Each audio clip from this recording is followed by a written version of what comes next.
Welcome to Soul Nutrition. I'm your host, Reina Rose.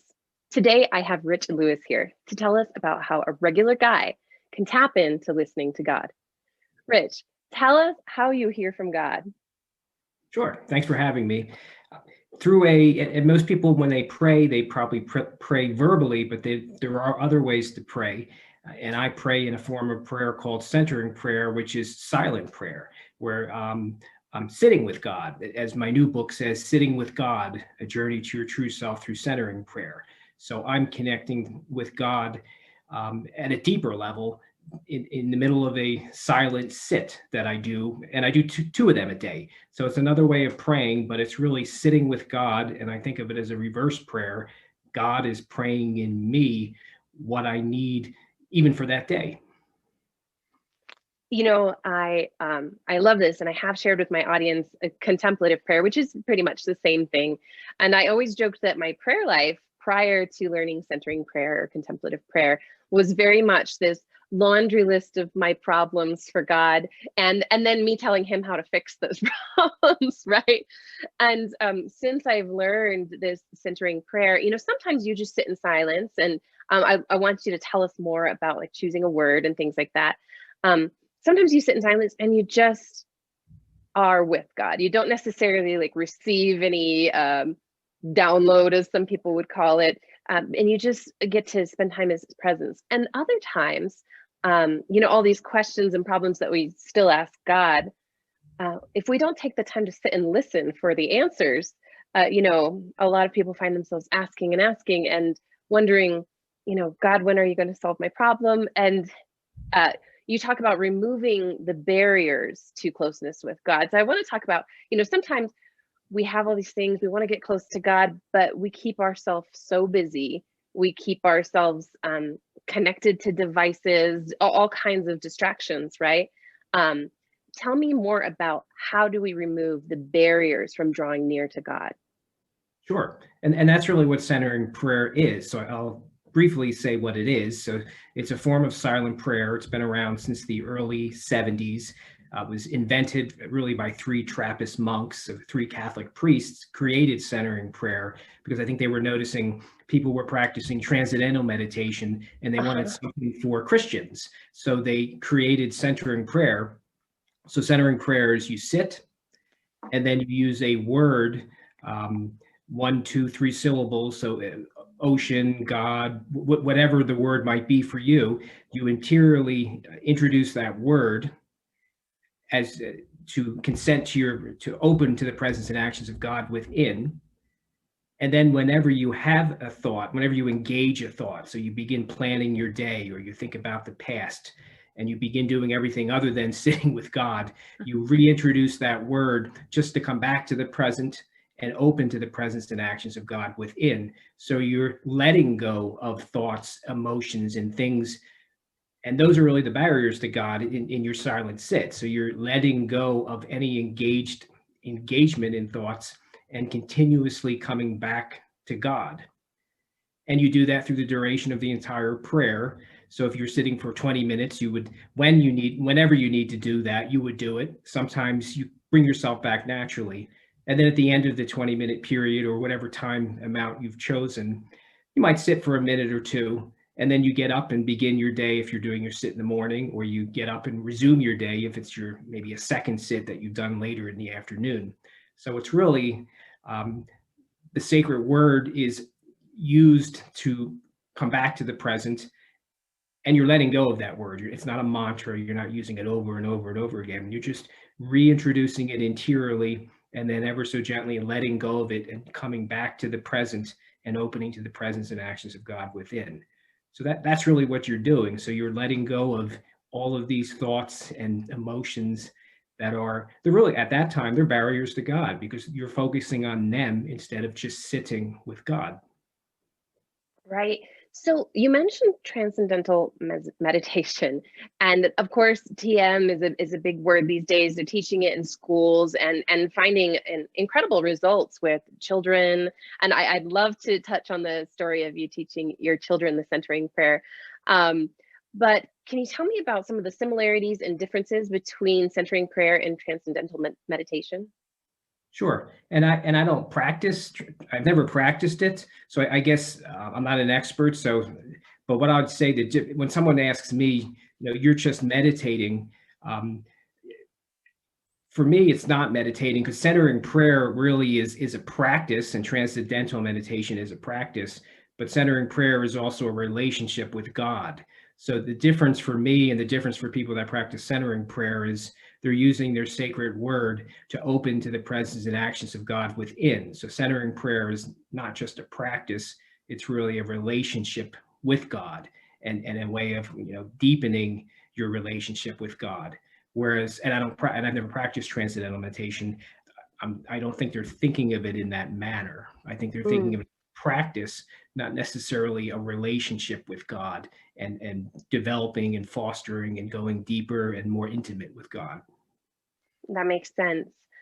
And so, again, I learned from a contemplative prayer. I guess that, it's what the monks have always done in monasteries and things. I've gone to like Benedictine monasteries, and that was brought back to our little church group. And one of the things when I first started practicing, and I know you write a little bit about mysticism in your book, so I just want to dive in there and touch a little bit on the mysteries of God and the things that can open up when we do start um, removing the barriers to spending time with him. And so I remember I didn't want to talk about this for a long time because it seemed really weird. And one day I asked my pastor, because we would go into our silent prayer, and some days kind of, and I wasn't practicing a sacred word at the time, and so some days just kind of you'd be relaxed. We would focus on the breath. So I know that you have said you can actually focus on an image, the breath, or a word, and that's still considered centering prayer. So we'd focus on the breath, and sometimes I would just go back to my breath and things. But for a long time, and especially leading up to before my brother's death, and it never happened again, but I would have these visions in centering prayer that I was going to this tree house and hanging out with Jesus and like resting on his bosom, like John describes in the Gospels. And it was so real that when I came back, when the bell rang and we all came back to talk about things, it felt fake. Like the sofa I sat on felt, the experience in the meditation was so much more real in a sense than my waking life. And I remember asking my pastor, I said, um, is it okay that I'm, having these interesting experiences? And I didn't know anything about the mystics at the time. I was in my, I think, late 20s. And he was telling me, many of the mystics have experiences like this, but the idea is that you chase the one the experience is with and not the experience. So later on down the line, when those weren't happening anymore, and I still was practicing this centering prayer, I wasn't just trying to chase after an experience. Have you, I know that you coach people into a deeper centering prayer practice, and you've worked with a lot of individuals and spoken at many churches and organizations. Have you experienced people having a vast array of experiences during their centering prayer? I have, and when I tell them no, and like even I guess the expert of, or the teachers of centering prayer, the three Trappist monks will teach us whatever experience you have, you are really to let go of that, because the main, as you were saying, you want to chase the right thing, which is God. So and you're not chasing it, but so whenever you have any experience, you really are supposed to let go of it and come back to the present moment and open to the presence and actions of God within. So Mm, Thomas Keating kind of jokes, if Jesus appears in your centering prayer, sit, let go of it. If Mary appears in your centering prayer, sit, let go of it. And they simply mean that because you don't know, was it them or not them, but for the practice really teaches just to let go and continuously open to the presence and actions of God within. So no, I guess different people experience different things in centering prayer, whether it's maybe they feel something, or maybe they hear something, or some people start tearing and they don't know why, or some people I think maybe start shaking or have pain in certain parts of their body and they don't know why. So some of that stuff I've heard of people saying that will happen to them. And again, I guess we just really try to let go of all of it and just keep coming back to the present moment. Yeah. And so someone who maybe is new to this or just has questions, right? And you say, just keep returning to God in the present moment. And they say, but what does that look like? Right. I feel like people who are wanting to know Christ more, or, read the Bibles and maybe haven't had an experience of God that feels a certain way like they're expecting. I hear, well, what does that mean? What does it mean to have this personal relationship with God? What does it mean to be closer to Him in centering prayer and in His presence? How would you maybe define that or describe that for someone who, maybe is sitting there and like I'm not feeling closer to God. What am I doing? Can't get out of their maybe false self or their conscious mind.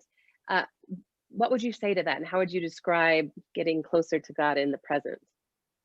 I mean, I guess I would say, so you notice, I guess, the fruits of the practice outside of the practice. So during the Mm, practice, really the main job is just you can't fail at it if you show up. So the main thing to do is to show up to your sit, and whenever you engage a thought, to use your sacred word to come back to the present moment. You notice this, and then, I mean, we sit with God really for one main reason, because we love God and we want God to transform us. And mm, we come with no agenda. We simply trust God, that God knows what is best and God knows what we each need. So you tend to, what I try to tell people is, centering prayer is a long-term marathon with God. It's not a sprint. And you'd start noticing differences about yourself, or maybe even other people notice differences about you over time. So, like for me, I can only speak that I've definitely noticed, since I've been practicing centering prayer, I just seem to have an excitement for life that I didn't have before. I have a whole lot more confidence in myself. Kind of after sits, I seem to get wisdom for tasks that I need to do, or upcoming tasks that before the sit I didn't know how to do them. I mm-hmm. seem to get nudges, and not during the sit, but I seem to get nudges outside of my sits to move out of my comfort zone, and try and do new things. And then just more of an inner peace and calmness, and more willingness to not react as quickly. So if someone is talking to me and I don't agree with them, just keep listening and not instantly react, and fight with them if it's not something I agree with. So that's what I try to tell people, is it's really a long-term marathon with God. And you'll look for the fruits of the prayer really outside of the practice, and how it's changing you. And in fact, you can even, like the letting go you do in centering prayer, you can continue doing that outside of the prayer. And I'll do that from time to time. So if I'm working and my mind is thinking of all different things instead of what I need to focus on, I can introduce the sacred word interiorly just to come back to the present task, and hone in and focus on the task, and let go of the things that are getting in the way and stopping me from working on that task. So that's really what I like to tell people about the practice. And that if nothing's happening, terrific. That's exactly what's supposed to be happening. Nothing is supposed to happen during it. You're just supposed to sit with God and trust God. And then outside of the practice time, look at your life and how you're changing, and how it's healing and transforming you.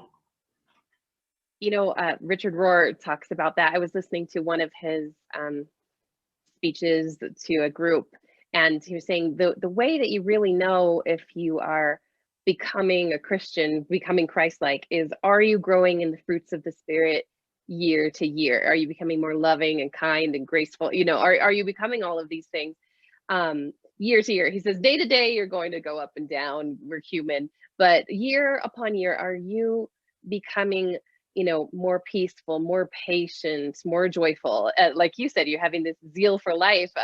I would call that, joyful, that you Mhm. didn't have before. And I mentioned this in my own book as well, that, when we are transformed by our Christianity, that is when people want to know about it. But when we, so often, especially as young Christians, can go out and tell everybody about this Jesus, which is great, but that hasn't changed us yet. And we're maybe still, you've got plenty of stories of people saying, oh, that born again Christian is judging me worse than they did before. And, I don't want to be around them anymore. And, as we let God transform us, people notice and then want to know, hey, I want that peace that you have. I want that joy. And then you can say, yeah, it's through drawing near to God and Christ. And that's when they want to know, how do I do that? No, I mean, people start noticing differences about you. Or, I went to a retreat a couple years ago. It was called a welcoming prayer retreat. And I sat next to a nun, and I felt she radiated peace and joy. I felt Mm, like and I wasn't sitting next to God, but I felt like I was sitting next to this presence that was so calm and peaceful. I just wanted to sit there forever. And I've yeah. never, I've never had that happen. And other people have said that when they sit in front of some people or sit with people that have practiced, contemplative prayer for years and years, there's something about that person. They have a presence, and it's just calming and peaceful. Or even, Thomas Keating, the main centering prayer individual. I never met him, but people that have met him just said there's just something about even being in his presence as a result of his long-term practice, and they just start tearing, or things. It's just they're overwhelmed with emotions, and they're not sitting in front of God, but they're sitting in front of someone that is just like radiating God. Wow, that's amazing. I'm going to pause really quick.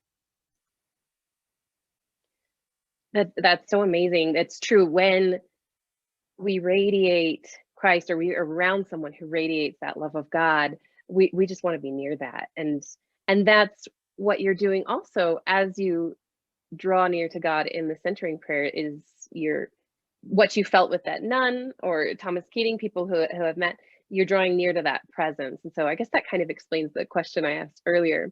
I wanted to ask you about your book, Sitting with God, and what inspired you to write that? Sure. Well, I had, learned about centering prayer.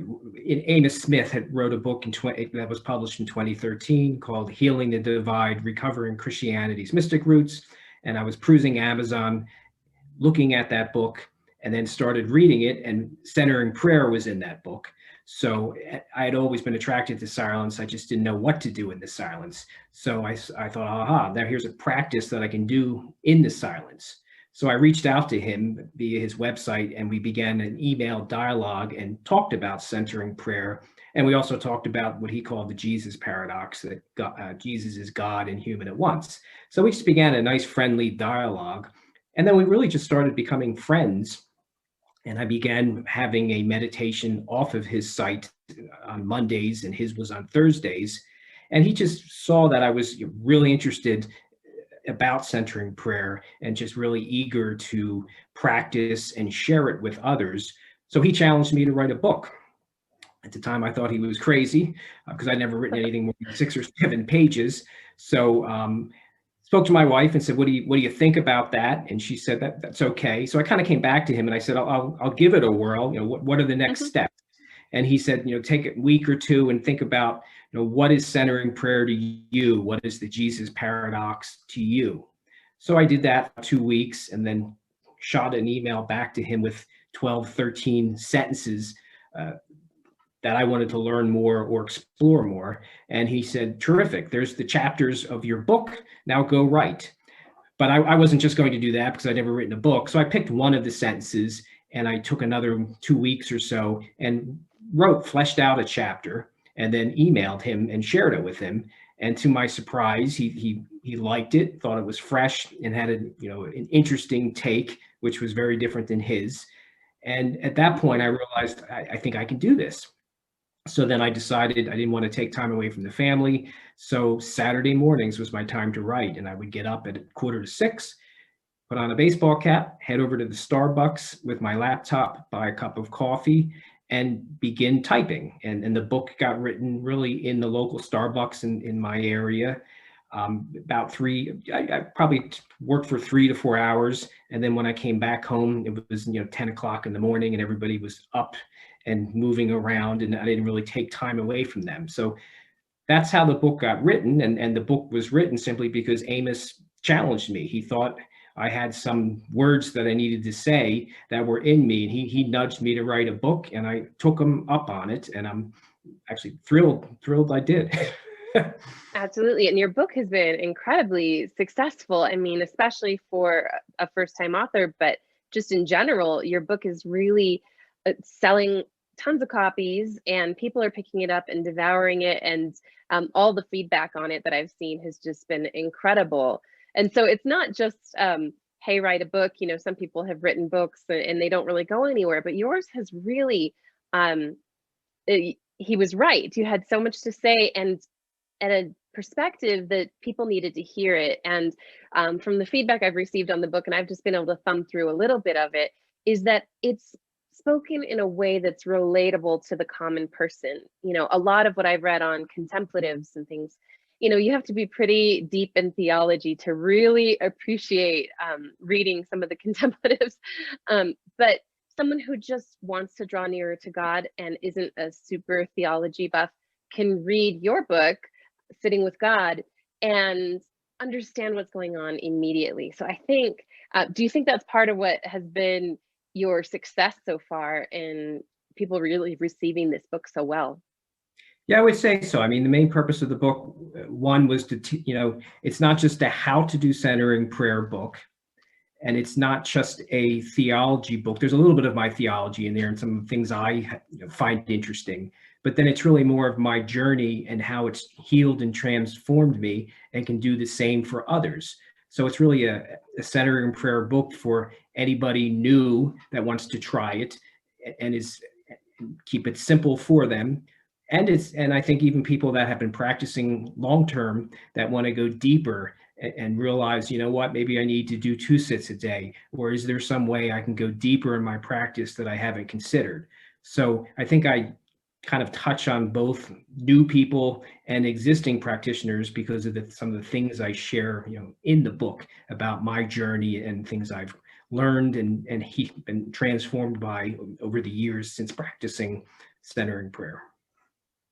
Now, I know you're also a coach in centering prayer, and that you work with beginners and people who've been practicing for a while alike. And I know I've been practicing, like I said, since 2008 or 2009, and still I can see where having accountability in that could be so valuable, and just someone to touch base with. Because as much as I know how great it is for me, on Wednesday nights, we have Lectio Divina. We always have contemplative prayer for about a half hour prior. Um, but then on my own, sometimes, I'll read my Bible, I'll do my thing, but then I'll get up and go, and I won't do the sits, right? Because there's something else to get done. Tell me about, maybe not specifics on your clients, but who are the kind of people who are coming for coaching, and what are some of the benefits that they're really seeing from having the accountability as well as someone to talk to about the practice and help them dive deeper? Sure. I can share, different types of examples from the coaching and how I've helped people. Some people are just brand new to centering prayer, so they don't even know how to start. They don't know how to do it. They don't know when to do it. They don't know how to fix it in their schedule. So there's that type of person that they're brand new, but they recognize it's something they really want, but they want and feel they need some help with. So there's that type of person.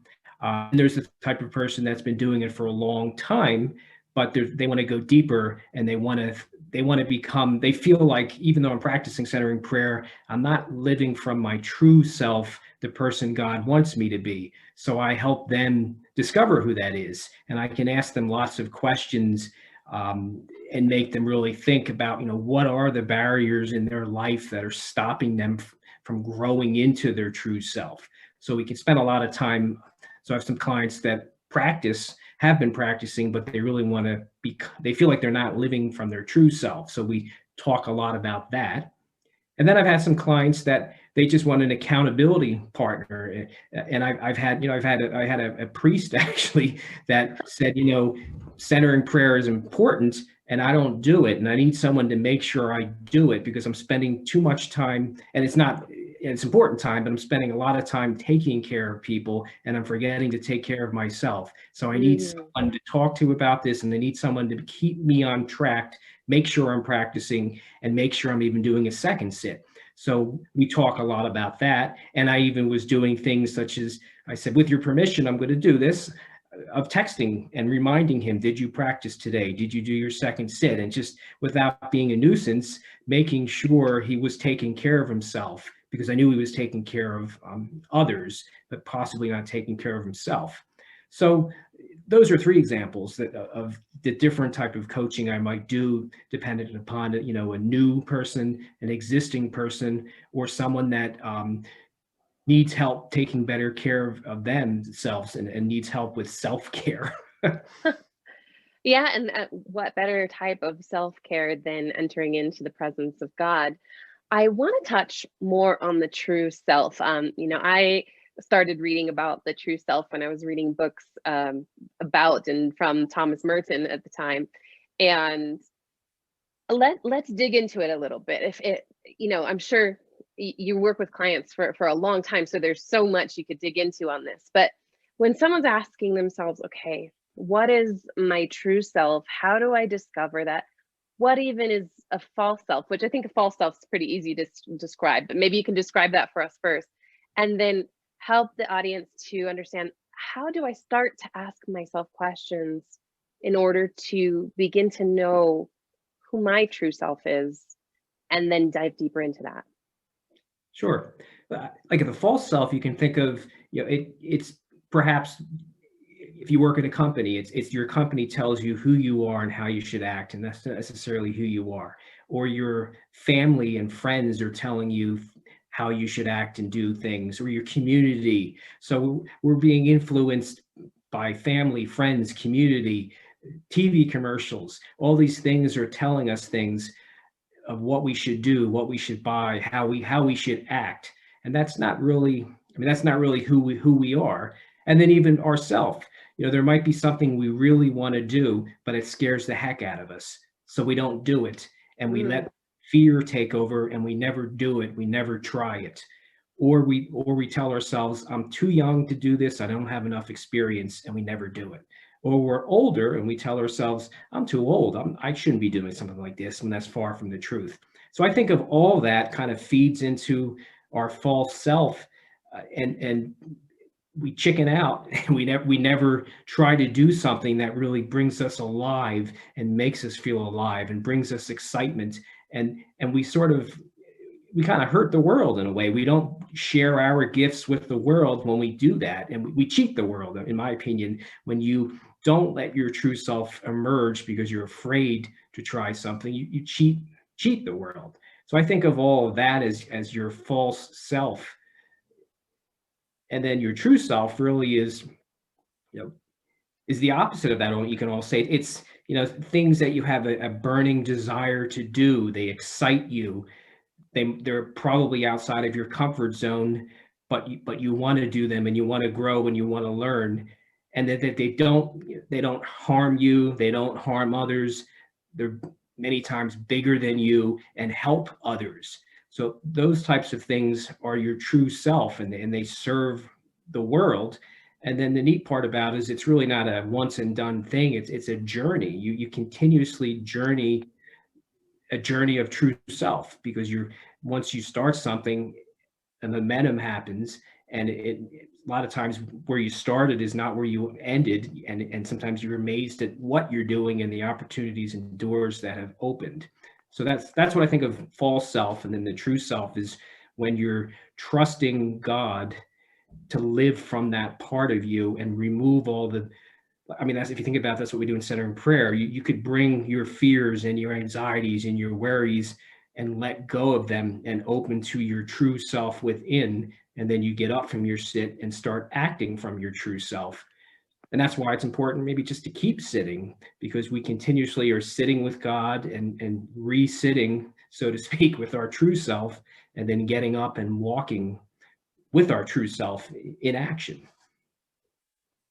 As you're talking, I think the most incredible periods of my life have been when I've been in that true self, and I take these leaps that sometimes seem dangerous, foolish in a way, but it's this nudge from that inner true self, that that God nudge, and I end up in situations so far beyond what I could have hoped or imagined for myself. And it's because I took this leap of faith, and it was really, truly a leap, and didn't make any sense at the time. It was just go, right? And when I took the leap and I did what was on my heart, and like you said, sometimes that true self, living from your true self, is actually scary, especially in a society where safety is prized over all things, right? But when we're living in that false self, and that's not to say, you as a financial person would know, it's not to say you don't have a 401k and you don't like protect yourself and do smart things. But when we're living from fear, like, I've got to make sure I do this and this and that, and I can't take any risk. I'm so risk adverse that I just live in my bubble of fear, right?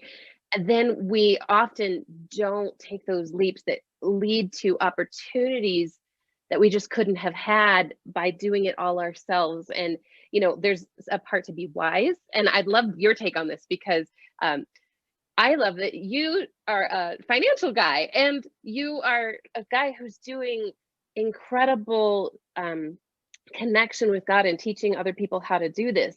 Someone would think someone who does this is, like you said, a priest or some member of clergy. Yet you're a guy who, advises in finances during the day, and, teaches people how to really connect with God as well. So tell me about that. Maybe someone who's having a hard time, okay, but I need to live wise and live in the mystery and the risks that are not really risks because we are following God's promptings. I guess it's really just a trust. I mean, I think of it as centering prayer is really just sitting and trusting with God. So, I began practicing centering prayer in June 1 of 2014. That's when I decided I'm going to really be serious about this practice, and as much as possible, do it twice a day for 20 minutes. It really just heals you and transforms you. So pre that time, I never would have dreamed I'd be where I am now. So, but centering prayer, it just infuses kind of an excitement for life as well as a trust, because I am, I was scared with every action I took. I was scared to write a book, and I was scared to try coaching people, but I realized, I like it, and I like working with people one-on-one, and I really think I can help them, but I was scared to do it. And I teach centering prayer in the community, whether in small groups or big groups, and that scared the heck out of me, but it no longer does. So centering prayer really just pulls things out of you. It simply pulls things out of you, and you end up doing things that surprise you because you're really just trusting God and going with the flow. There's some instances, there's times where I don't even know where some of the words maybe during a coaching session came from, or during a show that I'm on, or when I'm speaking. When I'm done, I look back at it and I'm like, I don't even know where some of those words came from, but I just trusted that the right words would come out. Absolutely. And, I think there's a huge struggle these days that people talk about getting back into their intuition, and they don't trust themselves. And maybe sometimes we can't trust ourselves, but when we are tapping into the true self and tapping into God, we can trust God's promptings, even when they seem to make no sense. We see that throughout the Bible, that God tells people to, crack their stick against a rock and water's going to pop out, or open a Red Sea. Sometimes what God calls us to doesn't make any sense in the logical, natural form of things. And then as you just do it anyway, because you're in this trusting relationship with God, it all makes sense in hindsight, but maybe we couldn't see it in our own foresight. So I want to talk about, a little bit more into your coaching, but you started with your kids. So tell me about that story of teaching your kids centering prayer. And I think one was as young as 6 or 7. Yeah, at the time, I guess my youngest was 6. Uh-huh. So at that time, I guess I practiced in the morning before work, and this was pre-COVID, so we were driving into an office. But so my first sit was in the morning, so nobody knew I was doing it because they were all sleeping at that time. It was 5:30 or so in the morning. The second sit was usually after dinner, so both kids so I guess 6 and probably about 13, my daughter, we're wondering, Dad keeps going in the basement in the evening for 20 minutes or so. What is he doing? So I invited them down, but of course they wanted one-on-one time. So I'd have to take them down one at a time. So I took my son down, who was 6, and I said, I'm doing centering prayer. Would you like to learn and understand what I'm doing and try it? And he said, yes. So we began practicing centering prayer together, but just doing a very short sit because he was 6. And I put a little bit of structure around it, and we would light a candle, and then we would read I had the Contemplative Outreach app, and we would read a sentence saying, I open my heart to your love. And then I would set the bell for 1 minute, and we actually had kind of like a bed downstairs in the basement. We would kind of lie on it, and he would put his head on my chest, which was so cute. Yeah. And 1 minute we would do a silent sit, the bell would ring, and then we would get up and he would blow the candle out. And that would be our time. And then we might talk after that. And then we would go upstairs. And then my daughter wanted to know, what was going on. So she'd come down. Yeah. I showed her centering prayer. She was fearful. I practiced with my eyes closed. She was fearful that she would fall asleep. So I told her, practice with your eyes open and just stare at a spot straight ahead. And we would practice. So I taught her centering prayer. And we started off with 1 minute and 3 minutes and 4 minutes. And then sometimes I would say, how long do you want to go? And she would say 5. And she didn't know that I would just add another 2 minutes. So we'd be going 7, and then if she said 7, we'd be going 10. I never told her I was always adding a minute or 2 to it. So she would practice it with me from time to time. And to this day, we still do it from time to time. They're much older now, but that they were just curious. What is Dad doing in the basement? So we never did it together, all 3 of us, because they wanted their one-on-one time. And I was okay with that. But we did it, they did do it with me from time to time and still do from time to time. What a wonderful example of teaching your children in the way they should go, because there's so many studies that show kids will not listen to what you say. They're going to listen to what you actually do and model as an example. And whether they are doing it very frequently or not, they have this example to when they want to connect with God. They know how to do centering prayer. They've experienced it with you, and they've seen the fruit of your life as well during this time. So what a wonderful way to really be that example of teaching your kids, and not just telling them, hey, make sure you say your prayers, but here's how I pray and deepen my relationship with God. And then of course, anytime we deepen relationship with God, we deepen our relationship with others. And that's the point, right? And so I love the way you really were deepening that relationship with your children and deepening your relationship with God at the same time. I've even heard, I don't remember which monk, but he called righteousness to be defined as right relationship with God, with self, with others. And I really think that's a great example of what you were doing there. So there's a chapter in your book called Jesus and Non-Duality. For those who aren't familiar with the term non-duality, especially as it refers to the church and some of the ways we look at things, could you tell us a little bit about that chapter and what you mean by Jesus and non-duality? Sure. And it's a tough term to get. And even for me still, I guess I think of it more as, if you think about, there doesn't have to be a right and wrong, things just are. So it's really taking a different posture of where something isn't right or wrong, it just is, or making sure you listen to someone that has a different opinion than you do and being really more open to it. So I think of non-dual being more of a posture that if we don't take, we miss out a whole lot of life. I mean, everybody is different and everybody brings diversity to the table. So like even at a small or large company, you don't want everyone to be the same. You want everybody to be different. You want everybody to be diverse and bring different things to the table. And that together, that's what really makes it work. And that's what makes it even more beautiful, because maybe 3 + 3 = 10, not 6. So I think of non-dual more in that manner, where you're open and accepting everything and not immediately shutting things down and saying, no, I'm not going to try that, or no, I'm not going to listen to it, and this is the way it needs to be done. It's really just being more open to people and different things and differences, and experiencing life. You miss out. I think you miss out when you say no. It's really, I guess it's like just saying yes to things and seeing what happens, and enjoying and relishing in the experience. Absolutely. And, isn't that what in Christianity we've kind of, segregated out all these denominations of saying, no, that one's not right, that one's not right, but the one I chose is absolutely, all the right words to say and all the right prayers to pray. But really, when we can say yes to, wow, your denomination is beautiful, and your denomination, the way that you seek Christ is beautiful, and the way that you seek Christ is beautiful, we open ourselves up to receiving more of Christ, not less, and not being afraid of how we will come to Christ, but also being discerning at the same time.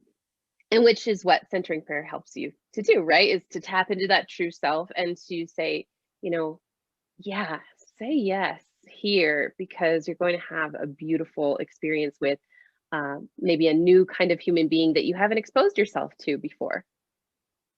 Right. I mean, we're all one, and we're all connected, and we're all in this thing called life together. But we so much act like we're not, unfortunately, whether it's in our own families, with our friends, in our communities, at work, and even in the world. We're more connected than we want to give ourselves credit for, but we sometimes don't act that way. And so not non-dual is really, we're all one. I mean, we really are all one, and why can't we all just get along a whole lot better? And I think too, you talk about that centering prayer and getting into your true self, and your true self being one with God and one with all creation. It helps us to stop worrying about all those individualistic things. Again, not that we're not wise and handle our finances and take care of, our building blocks, but that we are open and concerned about the rest of the world too. It's not just there's a term, are for and no more that sometimes they say in the church, when someone's just concerned about their own household and nobody else. But I think that non-dualistic connection, being in God's presence, opens us up to the connection we have with the whole world, and to say yes to those experiences. So that's really beautiful. Thank you for sharing that. Sure. So I want to make sure people know where to get your book. Where do we find this? Sure. Well, it's on Amazon. I mean, so the easiest, if you have Amazon, it's on Amazon. It's also on Barnes and Noble for those people that absolutely do not use Amazon. So right now it's available in Kindle and paperback on Amazon, but it's also on Barnes and Noble as well. And then it's on, I think, a smattering of other sites as well. So that's the best place to find it. Or the publishers, Anam Books. It's on their website as well. Excellent. And is it on your website? It's on my website. So my website is silenceteaches.com.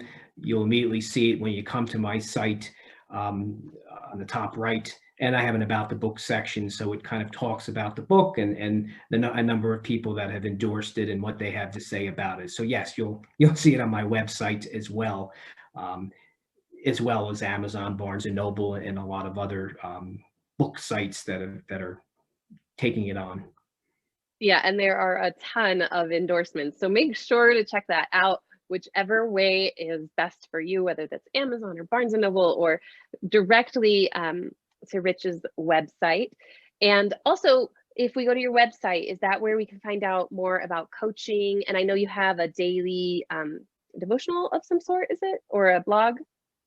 Sure. So my website, if they come to silenceteaches.com and subscribe, they'll get a free centering prayer ebook. And then you'll automatically begin getting every Monday, I have a weekly meditation that goes out. So you'll begin getting that. And then sporadically, like if I read a good book, I'll write a book review and put it on my site, and you'll get that. Sometimes I interview other contemplatives and interesting people. So that interview in a written Q&A will be posted on my site as well. So you'll see that. And then if you're interested in coaching, there's a coaching page if you want to contact me because you want to begin centering prayer, go deeper in your practice, or some other reason where you think that I can help you. You can reach out to me on my coaching page.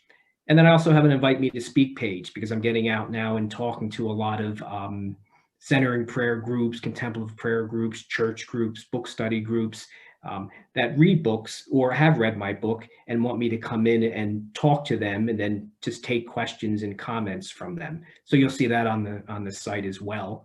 And then lastly, I just have a resource page that I'll keep updating with websites that I have found helpful, books that I've read and found helpful, online courses that I found helpful. So I have a resource page that has all that if you want to see, what is Rich enjoying or what has he read in case it's something that might interest you. So you'll see all that kind of stuff on silenceteaches.com.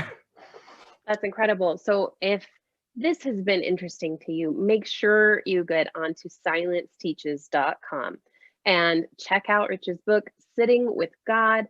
Contact him about coaching or sign up for the newsletter and get those meditations every Monday and see how silent prayer transforms your life, heals you, and just brings the fruit of the Spirit out in you as you continue to practice. So I really encourage you, make sure to go to silenceteaches.com and get that book, Sitting with God. It's got so many great reviews. I'm enjoying it so far, and I'm really encouraging you to go check that out.